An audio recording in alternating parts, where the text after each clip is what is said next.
Catherine Sherry was 42 years old when she died of lymphoma cancer.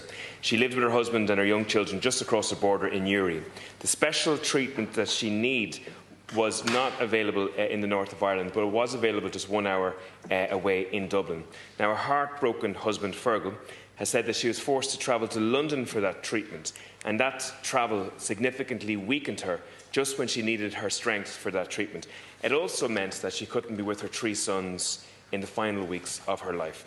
Now, clinicians have said that there is actually very little cross-border cancer activity happening aside from Alton-na-Gelvin Hospital in Derry.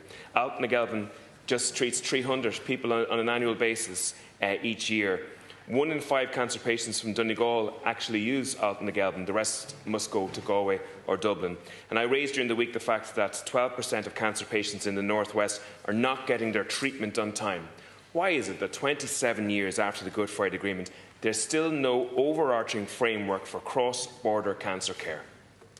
Thanks very much. Thank you for raising that issue, and my sincere sympathy to the family of Catherine. And you're quite right to highlight this issue. I would point out that Minister Cara McNeill has had a number of meetings with her colleague, her counterpart in Northern Ireland, the Health Minister, Minister Nesbitt, and I know there's a real willingness and desire on the part of both ministers and both health services to see how we can do more together in relation to cross-border health. You're right, Alton-na-Gelvin was a big development, an important development. So was the All-Ireland Congenital Heart Network. But we don't want to just keep looking back and saying, "Isn't it great we did that?" It's what's next. So I'd suggest if perhaps you'd be willing to give those details to the Minister for Health, she could come back to you directly.